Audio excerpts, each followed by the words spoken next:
Les invités du Cercle Pierre d'Or, l'excellence immobilière. Ces professionnels construisent l'immobilier d'aujourd'hui et de demain. Rencontre avec des femmes et des hommes remarquables.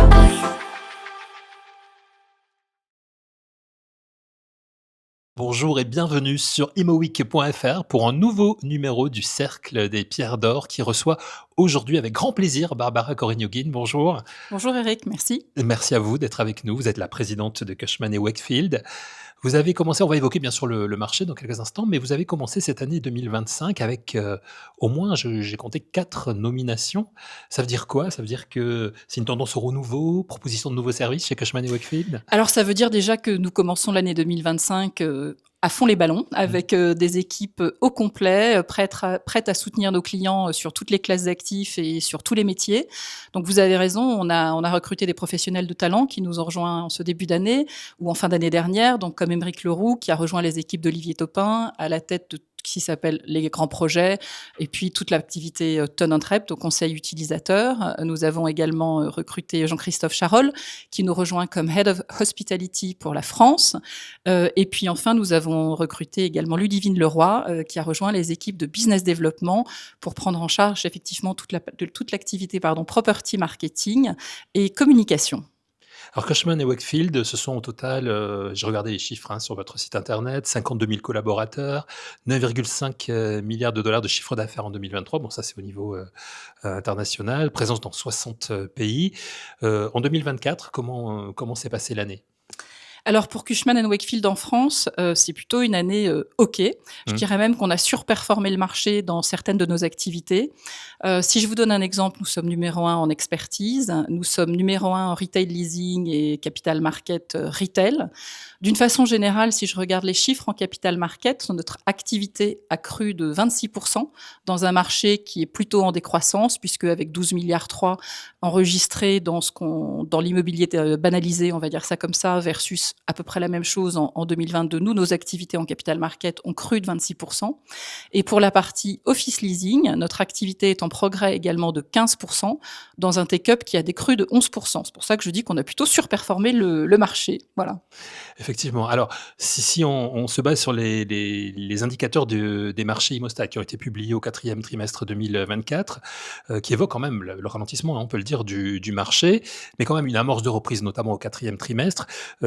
Vous, en tant qu'experte, Barbara Corignoguin, est-ce qu'on peut avoir votre regard justement sur les marchés qui fonctionnent, les marchés qui s'en sortent? Vous avez évoqué l'hospitality, il y a la logistique aussi. Et quid du bureau aujourd'hui?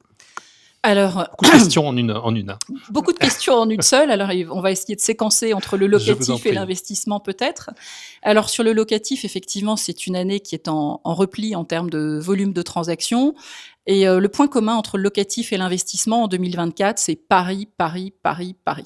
Tout sur Paris, voilà. Paris est la grande gagnante, on va dire, de l'activité 2024, que ce soit sur les prises à bail, où une transaction sur 2 a été faite en Paris en bureau, que ce soit sur l'investissement également, où la plupart des transactions en office, sur les transactions entre 0 et 50 millions, elles se sont toutes faites à Paris. Voilà. Donc Paris est la grande gagnante de l'année 2024. Ensuite, ce qu'il faut retenir, le deuxième grand gagnant de l'année 2024, c'est la logistique, qui clairement logistique et industrielle qui sortent effectivement par le haut de l'année 2024 avec des volumes enregistrés qui sont excellents et puis sur lesquels on voit effectivement un regain d'activité des investisseurs internationaux très fort avec de nouvelles, probablement un nouveau taux prime qu'on va enregistrer incessamment sous peu qui devrait descendre aux alentours de 4,60.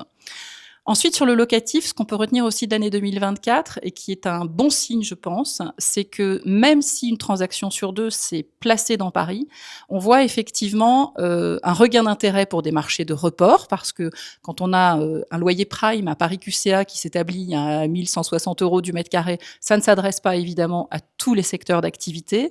Et donc, tous les marchés tertiaires, en tous les cas, les marchés tertiaires qui bénéficient d'actifs d'excellente qualité et très bien situés, comme la Défense. La Défense a enregistré une année historique l'année dernière, avec plus 60% de volume de transactions, avec une quarantaine de transactions de 1 000 à 5 000 mètres carrés et 8 transactions de plus de 5 000, dont une de 30 000 mètres carrés. Donc c'est une très très belle année pour la Défense et un bon signe. d'autant plus que la défense, et là je vais recroiser avec l'investissement, enregistre aussi la première grande transaction sur un marché qui n'est pas le QCA, avec la transaction de Norgest sur l'immeuble Trinity d'Unibail. Donc ce sont pour moi des indicateurs intéressant, de la même façon que la première couronne au niveau du locatif l'année dernière a plutôt bien tiré son épingle du jeu. Donc on sent un frémissement sur les marchés de report qu'on n'avait pas constaté l'année précédente. Vous avez évoqué la logistique qui depuis quelque temps effectivement, on va le dire, a le vent en poupe alors qu'elle ne l'avait pas du tout auparavant. Vous l'avez senti venir cette évolution du marché? Oui, alors nous on l'a senti venir parce qu'il y a déjà maintenant plus de 6 ans, on a constitué des équipes dédiées à la logistique en investissement et locatif à l'échelle européenne, donc sur tous les grands marchés. L'année dernière, nous avons été très actifs sur les portefeuilles français ou pan-européens. Je citerai par exemple le portefeuille Conote que nous avons exécuté pour le compte d'Amundi et Blackstone, qui est une des plus grandes transactions de l'année dernière en logistique, plus de 200 millions. L'opération Corbas également que nous avons exécutée pour le compte de BNP Paribas. Donc oui, c'est une classe d'actifs sur laquelle on continue à investir, sur lesquels nous sommes toujours en recherche de talents d'ailleurs. Bon, un bon entendeur salue. Voilà, l'appel est lancé. La défense, donc finalement, avec tout ce qu'on entend dire, la défense c'est fini, la défense c'est mort. Non, c'est pas vrai. Ben non, alors moi je suis une fervente convaincue de la défense, d'abord par l'excellente qualité de son réseau de transport, la qualité de ses immeubles, tout le travail de transformation urbaine qui a été engagé, et puis ça reste quand même le premier secteur quartier d'affaires européen. Et quand on regarde sur l'offre future, ce qui est intéressant de constater, c'est que dans l'offre immédiate, la défense est le seul quartier d'affaires dont l'offre immédiate n'a pas progressé entre 2023 et 2024. Et dans l'offre future, effectivement, elle reste très contenue.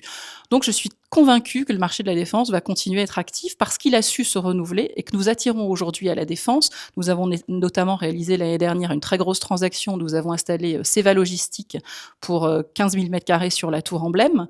Le marché de la défense attire aujourd'hui aussi des entreprises de taille intermédiaire. Ce n'est pas le cas de Seva Logistique, mais on voit bien que le créneau de 1000-5000 est très porteur avec des secteurs d'activité très diversifiés.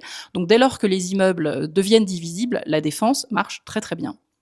L'hospitality, vous l'avez dit, c'est l'un des leviers de développement aujourd'hui. Vous avez d'ailleurs nommé, vous l'avez dit également, Jean-Christophe Charol pour ce secteur-là.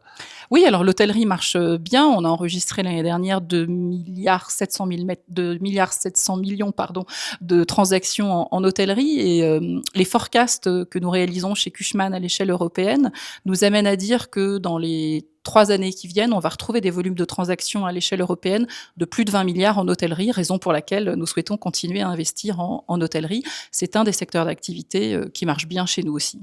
Quelles sont vos ambitions pour cette année 2025 et peut-être au-delà aussi? Peut-être vous avez identifié aussi d'autres secteurs qui pourraient se développer dans les années qui viennent? Alors, pour 2025, d'abord, notre ambition, c'est de continuer à bien servir nos clients dans un marché qui reste quand même compliqué à lire. On a clairement changé de monde et donc il faut effectivement apporter un éclairage différenciant à nos clients. Donc je pense qu'on a toutes les qualités pour ça parce que comme nous couvrons toutes les classes d'actifs, nous sommes capables d'aider nos clients à identifier au travers de la donnée, et nous faisons cette année, et nous avons fait déjà l'année dernière, un gros travail d'investissement dans le traitement de la donnée chez nous, grâce à de la business intelligence, de la data automation, de l'intelligence artificielle. Et nous pouvons effectivement aider nos clients par la diversité des compétences qu'il y a chez nous, à identifier dans leur portefeuille quels sont les immeubles qui peuvent potentiellement être transformés, en quoi on peut les transformer, avec quel ERV, quelle création de valeur, quel CAPEX. Donc nous avons construit une offre qui s'appelle Rethinking, que nous commençons à déployer auprès de nos clients. C'est assez amusant et encourageant là aussi, puisque une collectivité locale de première couronne nous a récemment demandé de faire un mapping de son stock de bureaux, en disant voilà, je voudrais savoir sur mon stock de bureaux qu'est-ce qui devient obsolète, et si c'est obsolète, en quoi devrais-je le transformer. Donc à l'approche des futurs municipales, on peut se dire qu'il y a un élu qui réfléchit à la modification de PLU qu'il pourra adopter. Voilà, donc typiquement... C'est quelle commune, quel élu? Je ne peux pas citer. J'ai tenté. Je suis navrée, mais je ne peux pas citer. L'intelligence artificielle que vous évoquez, vous voyez ça comment? C'est un outil, faut faire attention, faut les data centers, enfin je sais pas, Alors, tous ces sujets. bien sûr, vous avez raison, dans les classes d'actifs qui effectivement sont en forte croissance et sur lesquelles les investisseurs sont en demande, évidemment, la logistique et les besoins de diversification du patrimoine des investisseurs qui traditionnellement étaient plutôt avec 70% de bureaux aujourd'hui. Elle est à l'œuvre, clairement. La difficulté qu'on peut rencontrer en France, c'est de ne pas nécessairement avoir un stock suffisant, que ce soit en résidentiel géré, que ce soit bien sûr en logistique, que ce soit vers des classes d'actifs qui ressemblent plus à de l'infrastructure, comme par exemple comme les data centers, ou ça peut être également le cas aussi de l'éducation. Donc en ce qui concerne les data centers, oui, nous avons des équipes européennes et nous avons déjà réalisé des transactions en France. Principalement, c'est du foncier, en fait, parce que qu'est-ce que vous cherchez quand vous êtes investisseur en data center? La puissance des servis, clairement, l'accessibilité à la puissance, et puis des opérations de taille significative. Donc, la plupart du temps, c'est du foncier ou de la transformation de locaux industriels qu'on démolit et qu'on transforme en data center. Donc, nous conseillons à la fois des opérateurs et des investisseurs sur cette classe d'actifs. Pour terminer cet entretien, Barbara Corigno-Guin, si je vous demandais 3 raisons d'espérer pour Cushman & Wakefield en 2025? Je crois que j'ai commencé en disant effectivement que nos équipes étaient le pied à l'étrier, voilà, pour une cavalière, petit clin d'œil. Oui, elles sont le pied à l'étrier, elles sont hyper motivées, mobilisées. Voilà, nous avons eu la chance de ne pas subir de défection, on va dire, et de départ subis l'année dernière. Donc c'est la première chose, parce que notre métier, c'est les hommes et les femmes qui constituent clairement le service que nous rendons aux clients. Donc nos équipes sont là, pleinement mobilisées. Ensuite, je pense vraiment qu'on est un tournant du marché, même si la reprise probablement sur le marché de l'investissement sera plus long que nous l'avions tous anticipé, mais néanmoins, la Banque centrale européenne a l'air décidée à soutenir l'activité économique et donc la baisse des taux directeurs va se poursuivre et faciliter l'accès au financement, permettant à nos clients d'avoir un underwriting plus simple dans leurs opérations d'investissement.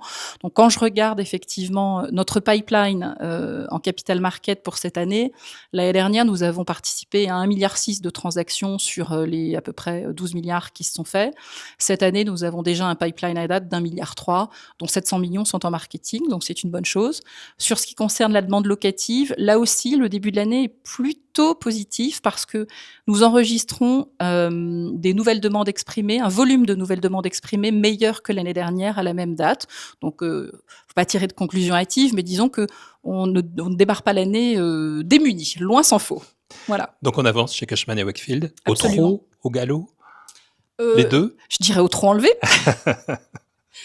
Merci beaucoup, merci Barbara Corigno-Guin. Merci beaucoup. Je vous invite bien évidemment à continuer à écouter nos émissions sur imoweek.fr. La prochaine à suivre très très vite. Merci de nous avoir suivis.